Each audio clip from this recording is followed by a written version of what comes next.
Welcome back to another episode of the Cage Walk Podcast with Kayla, presented by OddSmoker MMA. Today, I have an undefeated MMA fighter who is getting ready to join the Dana White Contender Series on August 9th. Tommy Cuozzi, how are you? I'm well. How are you? I'm doing well. It's such an honor and pleasure to have you on. Before we dive real into everything, how are you feeling? Nervous, excited, everything that you could possibly feel. We're there. Yeah. We're coming down, we're already in June. It's crazy how fast, days move. Yeah, it's going quick. Oh yeah. Before we talk about camp and, everything like that, let's jump backwards a little bit. Go into how you got into the MMA, your amateur career. I know your last fight was a title fight, which you got the belt for that. Yeah. Let's so go ahead, talk to me about what you got in MMA. Oh, so I guess we'll go with the start and work from there. So I got into it as a kid. I was 8 or 9, and every 8 or 9 year old boy wants to be a Power Ranger, Naruto, Goku. So I was like, yeah, that's really cool. So I started doing that and just kind of fell in love with it. When I turned 14, I had my first fight, and I had 4 under 18.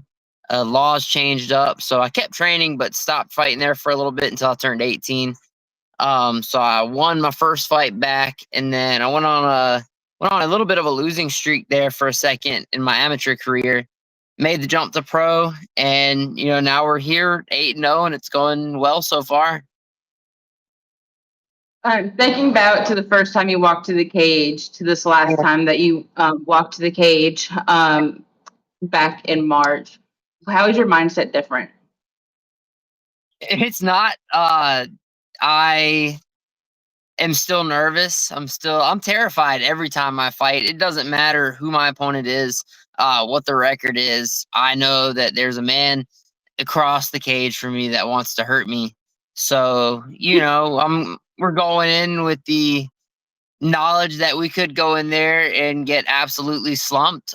We could go in there and win within 15 seconds. You never know what's going to happen, and it's one of the most exciting / nerve wracking things you'll ever do. I've had people tell me like, yeah, the nerves go away. You start not to feel them anymore. It hasn't happened for me yet. But it's okay to be nervous. Like you said, like you are going to the cage. The person across from you wants to beat you up and wants you to lose. So I mean, you have every right to still be nervous. And especially coming up. I mean, with this being a UFC shot, it's different than doing regional fights. This is, I mean, massive for you. Obviously, I don't know you, but I'm super proud of you. I'm proud of anyone who in their career makes it this far, and I'm really truly hoping that you get that contract signed with the UFC. Thank you so much. I hope so. We've got our fingers crossed, praying about it. So hopefully we can make it happen. When you first started out as an amateur and you went on that losing streak, have you always had intentions of wanting to go pro and to be a UFC fighter? I did, where I got such an early start in my career. I feel like I had a little bit of an advantage, and even with the setback, I'm still at an age to where, like, I don't think I'm in my prime yet. So like I'm getting there, but I don't think I'm there yet. So I'm still, with that being said, with the early start, I've always had the goal of like, well, let's get as far as we can. Like I want to be at the top, so let's see if we can I'm on the timeline for that. Yeah. Sorry, you cut out a little bit there. Sorry about that. Where did I cut out? My bad. You're talking about it. You said, well, I heard you had started young because you got such a early start. You're not in your prime yet, and that's when it kind of started getting cut out. So I have horrible internet here. So yeah, the dream's always been there. I've always wanted to go as far as I could, and I think with the early start in the career, I think my timeline is matching up with that. I've always wanted to be at the top, wanted to, it sounds corny, but I wanted to be the best. So I think we're going at a pace now to where that's going to be possible, and I think we're going to just continue that mindset and see how far we can make it. Yeah, and that's like I said, I mean, that's a great mindset too. I mean, with what you've been because you have that advantage of starting young, and taking it slow, and here you are. I mean, it's good to always have that game plan for what you want, not to rush it, take it, at a slow speed, and but have that dream. Right. Um, so you are in camp. Are you training different? Is there any this for this camp because it is for a contract? Yes and no. So I wouldn't say I've changed anything as opposed to added to it. So camps at our gym are pretty intense, as they are at most gyms. But I like to think our gym has a competitive edge there, and we've got a lot of guys coming in helping, just essentially people like to come beat me up, but in a good way. They're like, we're gonna help you prepare, but we're not gonna, take it easy on you type deal. But I've been going my gym, Gracie Burlington, Lux Boxing Gym, a little bit of Capital MMA, some of Brunson's MMA and fitness, trying to get all of it in. And then I've been working with NC reps this time, and they're helping me try to build a little more power, a little more strength. My coach over there, Clint's really been working with me, helping me with that. So we're just adding everything, getting a little more road work. And, it's there's not a lot of time for much else in the schedule, but camp's going good so far, I'd say. Yeah. So well, that's great. Camp's going great. I was sure I was going to ask you, is there anything that you've been heavily focused on for this camp? And you said the strength and um, sorry, the strength, the striking, and all that. Getting prepared for that. How's that been going? Is that harder for you than 'cause of with your Yeah, so preferred? I Sorry, my never got into words are getting lifting. messed up. I'm sorry. Sorry. I never really got into lifting, but I did there for a little bit, and then I got out of it, and then I'd get back into it. But now I've got someone who's kind of just right there with me, and they're like, Mhm. "Hey, you're either doing this wrong or like keep it up, keep it up, keep it up." A little bit of motivation, because anyone that goes to the gym knows if you go alone, it's kind of like you got to find that drive back here, and it's like you can do it, but then everything else is like, or you could like eat mac and cheese at home. But with somebody kind of right there with you, it helps a lot. It motivates you, and there have been times where I'm like, we could just not go lift today, but then I'm like, Clint's gonna talk trash to me if I don't do that. So I'd go in and do that, and I wouldn't say we're focusing on any one specific thing right now. We're kind of dialed in everywhere, and we're just throwing in some grappling, wrestling, striking, strength and conditioning, everything that we possibly can right now, and then we'll start to narrow things down, as camp goes on.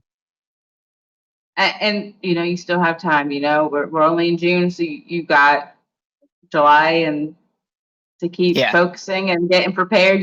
So it's like you said, you have still have that time to do little bits of everything, to get to where you need to be, for August 19th. When as a kid and when you started off, I'm assuming you loved UFC. You love UFC now. Um, do you have a favorite UFC fighter or an inspiration? I mean, there's so many good ones out there, but honestly, I mean, he's at the top right now, but I really like Alex Volk. He's just super down to earth. Mm. He's a great fighter, obviously, but just seems like a good guy to be around. Like, I don't know if you've seen like his cooking channel on Instagram. I'm gonna tell you what, like I like food. Like when I'm not in camp, not cutting weight, I love food. So, it's just cool to see that. And like he's super down to earth. Like I'm a big fan of maybe not being friends with my opponents before fights, but I mean, if they're down, I'm down. You know what I mean? But I don't like confrontation. You know, like I don't have to be mad at you to fight you. So if we could just be cool about it, like you know. So I really like that he's kind of got that aspect to it. Like we're gonna be friendly, I'm gonna respect you, and we're gonna go in for 1 to 25 minutes, punch each other a little bit, come out, we can still be friends after. You know? Yeah. I love it. I mean, in the cage or octagon, you're enemies. In a way, you're about to go beat each other up, but at the end of the day, it's all love. Um, Yeah, and like that's a there's a great personality respect to have. there. I think. Yeah.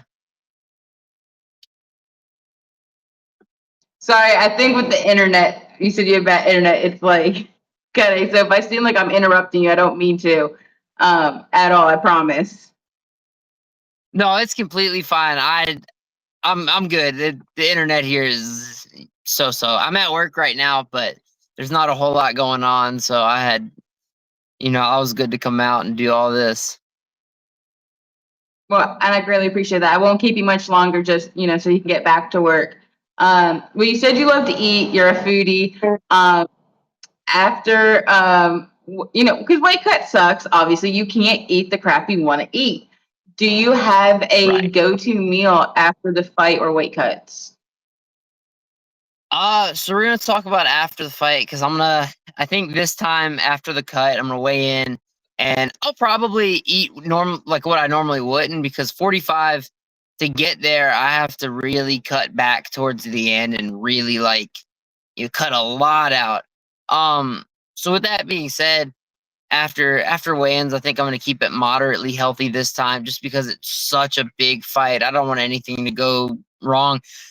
But after the fight, I'm trying to find the biggest and closest thing possible to eat. I One of my favorite memories was after my first pro fight. I got out of the cage and they were selling pizza at the venue. And a couple of the kids in my kids' class brought me a single slice of pizza and they presented it to me like a trophy. And it was the best thing ever. So whatever's closest and whatever's biggest, we're trying to find that.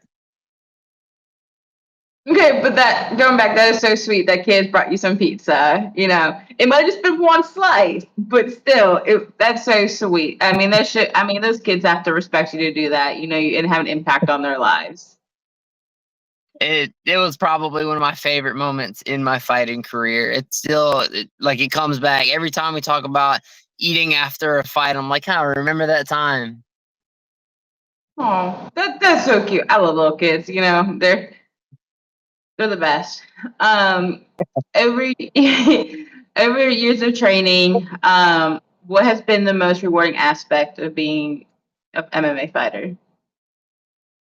I think it kind of circled back to a subject we've been kind of talking about, and it's just the relationships built and like the respect earned and given and all of that. Because like yeah, like I can go in and win a fight, and that's great. It's so rewarding. Like it's one of the best feelings in the universe is going in there and winning. But at the same time, like I have so many friends just within the sport who either fight or don't fight, who just train for fun. It ranges from I know somebody who's 80 years old and trains, and he's a good dude, one of my friends, to somebody who's young and 13, 14 years old, hungry for the sport, really, So it's just such a broad range of people that you become friends with. And it's a big community, but this is going to sound really dumb, but it's a small community at the same time. Like I there's no one that I can't connect to somebody that I know, like I can talk to one of my friends over here and they're gonna be like, oh yeah, I know that guy who lives in New York. And they know that guy who lives in California, but they also know this guy next to you. So it's a small community, but there's so many people within it. And it's cool building those relationships. Yeah. I've seen that a lot, getting more and more involved in the regional setting here where I'm at, um, where it's just like you said, it's such a small world, but it's such a big community, Yeah. and it's just and I love it. I feel like some of the best friendships I've seen have come from people, from fighters who met one time, and now they're besties. They travel to train to each other. I think that's awesome that you guys do have that opportunity, one, to travel, meet people, and create friendships for a lifetime. It's awesome. One of my best friends now, I'm actually the best man in his wedding coming up. Shout out to Corbin Manley if he's listening. But we've fought together. We didn't fight each other. We're on the same team, but we fought on the same card 4 times now, and we've dubbed ourselves the Battle Bros. And all together we're 8-0. And we're if he needs anything, I'm there. If I need anything, he's there. And it's we develop this relationship because we punch each other in the face and choke each other out. you know, and I think that's the closest you can ever get to someone. We're so close. I'm gonna let you punch me in the face. No. Right. Uh, so, two more questions. So who's Tommy outside the cage? What do you like to do in your free time? I know you're married. You have a wife. What do y'all like to do? Um, so especially throughout camp, there's not a whole lot of time to do a whole lot. But, with that being said, when there is time, I gotta get all the important stuff done. So we'll start with that. Gotta do a lot of yard work on weekends now because it's the only time I have to do it. So we've made it a little bit fun. My dad and I have lawn wars. I don't know if you've seen that. But it started as a friendly, like, back and forth over text, like, just did my lawn, and he'd be like, "It looks terrible," and then he'd send me a picture of his, and I'd be like, "Ugh," and that evolved onto Facebook, and now it's just we talk trash about each other's lawns all the time, and people get so involved in it. I think after this fight, I would like to take the national television stage to say that my dad's lawn is horrible, but we'll get there when we get there. But aside from that, so I like I'm a big dork. I like anime. I like collecting Pokemon cards, Funko Pops. I have gotten into cosplaying, and I say I'm building it, but it's taking forever just because I'm slacking on it. I'm building the Chainsaw Man cosplay right now. And my wife, she likes to cosplay. I don't think she likes to build it as much as I do, but she's got plans to build her cosplay as well. She wants to be Treebeard from Lord of the Rings, which is the coolest thing. Um, but yeah, I'm a giant nerd who likes to eat a lot of food, and that kind of sums me up. Like that's really it. Other than that, I love to get punched. I mean, as we see, we've got no black eyes going on. I don't know how that's picking up right now, but we like to get punched a little bit. Some, our joints manipulated, choked out. Yeah, that's about it. Yeah, I mean, I enjoy watching people get punched, choked out. It doesn't sound real entertaining for me to get punched or choked out. But hey, whatever makes y'all happy. Like, it's as bad as a fighter says that I enjoy getting punched. It's as bad for a fan to say I like watching people get fucked up. Like, it's Yeah, so funny. Like, people are like, you like watching. I'm like, well, these people like actually getting hit. So yeah. right. There's always the next step. I'll say a step down. You guys take it and go step up. um, Last question. I'll let you guys you are at work. If you could give advice to an up and coming MMA fighter, what would you say to them? Um, keep pushing. I've got a few at my gym who are up and coming, but they're all over. Just keep going. Like that. There's gonna be times where you feel like you've hit a plateau. You feel like you're going downhill. There's gonna be bad days. There's gonna be good days. There's gonna be wins. There's gonna be losses. Keep going. If it's really something you want to do, you got to take the bad with the good, and you gotta push through it. Like I said, I went on that losing streak, and you can either it everyone says it's not a loss, it's a lesson. That's not true until you turn it into a lesson. Like, I'm not going to go lose and be like, all right, yeah, it was a lesson. I have to make it a lesson. I have to be like, what did I do wrong? What could I have done better? So, take the good, take the bad, keep pushing forward. That's the only way we're gonna get anywhere. That's some great advice right there. Most definitely. I've heard, obviously everyone's heard, a mistake can be a lesson, whatever. But what you just said, I mean, it's not lesson until you make it one. I haven't heard that one, but like added to that, and that is wise, and I love that. That is definitely some great advice. Tommy, I want to thank you again for joining me. Guys, make sure you tune in for Tommy Cuozzi. He's going to be joining the Contender series. Hopefully, get that UFC contract on August 9th. Best of luck to you. I will be watching. I cannot wait for it.